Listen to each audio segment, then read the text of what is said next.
Ya, perlu diketahui saudara, pasar juga akan menantikan pengumuman dari The Fed di hari Rabu dan juga OECD akan mengumumkan juga bagaimana prospek ekonomi. Saudara, kita akan lihat beberapa perusahaan yang tercatat di Bursa Efek Indonesia yang menjadi catatan pagi ini. Di panas dingin pasar saham ada 10 perusahaan Indonesia yang masuk dalam kategori Asian Asset Class. Aset berkelas di sini bukan berarti urutan aset kapitalisasi pasarnya terbesar ya, tetapi artinya memiliki tata kelola perusahaan yang baik. Penilaian adalah versi ASEAN Corporate Governance Scorecard (ACGS). Kita tengok di posisi teratas dengan skor tertinggi ada Bank CIMB Niaga, diikuti oleh BTN dan BRI. Kemudian juga ada Bank Mandiri, BCA, Bank Permata, Jasa Marga, Excel Aksiata. Terakhir ada Bank Maybank Indonesia. 7 diantaranya datang dari sektor keuangan seperti yang Anda lihat saudara. Meski tadi saya sebutkan bahwa kapitalisasi pasarnya besar bukan berarti dia masuk di posisi pertama. Di sini kita lihat ada CIMB Niaga. Nah, kita akan dalami lebih lanjut dengan Angela Indirawati Simatupang, Corporate Governance Expert Indonesia di Jakarta yang tersambung melalui sambungan Skype. Mbak Angela, temuan apa yang harus dicermati oleh investor dalam ASEAN Corporate Governance Scorecard (ACGS) kali ini? Pagi, my sister. Mungkin saya jelaskan dulu ya. Penilaian kita itu kita ngambil 100 perusahaan tercatat dengan kapitalisasi pasar terbesar per akhir Maret 2019. Dan itu mewakili 84% dari total kapitalisasi pasar di Bursa Efek Indonesia per 31 Maret 2019. Dari hasil penilaian kita selama beberapa tahun terakhir memang itu tidak ada korelasi langsung dari skor governance dengan skala perusahaan tercatat, dengan kapitalisasi pasar dari perusahaan tercatat tersebut.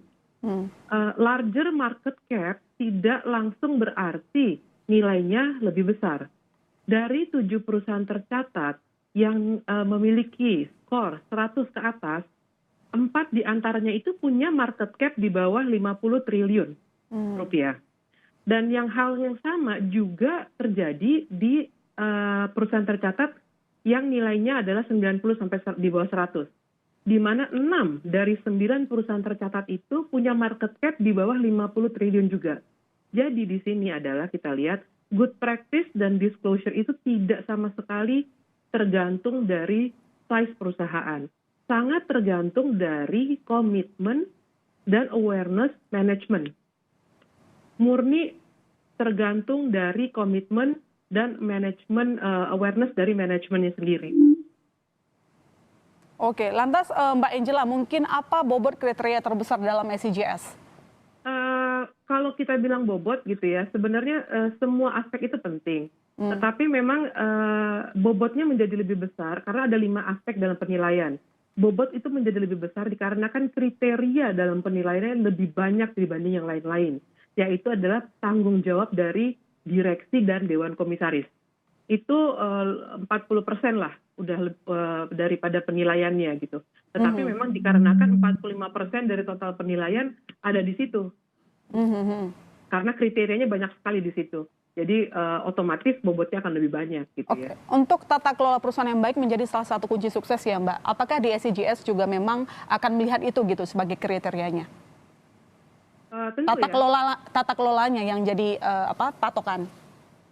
Tentu karena kita melihatnya ini memang adalah trafik tata kelola yang didisclose, yang diungkapkan oleh perusahaan tercatat dengan kepercayaan seperti ini. Kalau misalnya perusahaan tercatat berani mengungkapkan, berarti dia sudah menerapkan. Jadi kita basisnya adalah integrity.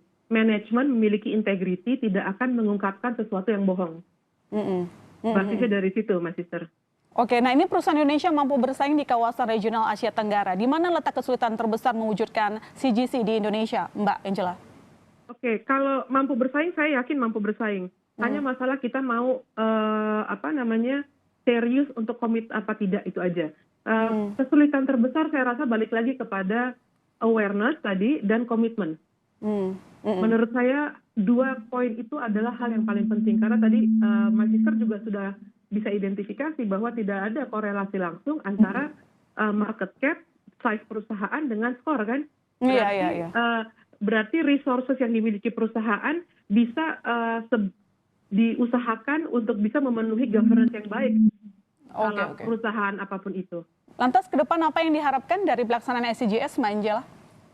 Tentu kalau dari saya harapkan adalah perusahaan Indonesia semakin termotivasi gitu ya. Karena apresiasi yang diberikan oleh Bursa Efek ini juga menunjukkan bahwa pemerintah serius gitu ya untuk bisa menghargai perusahaan tercatat, dan sebenarnya ini adalah inisiatif di tataran Asian Capital Market Forum untuk bisa meningkatkan visibilitas dari perusahaan tercatat di ASEAN kepada investor internasional untuk bisa memamerkan gitu kan. Saya memamerkan perusahaan gitu. Jadi saya sih berharap tentunya semakin banyak perusahaan tercatat yang terpacu dan termotivasi untuk mau aware dan komit mau menerapkan governance yang baik. Ya, semoga dapat realisasi ya untuk semua perusahaan tercatat. Jadi cuma tidak hanya 10 gitu lah ya. Terima kasih Mbak Angela waktunya dengan Kompas Bisnis hari ini. Terima kasih.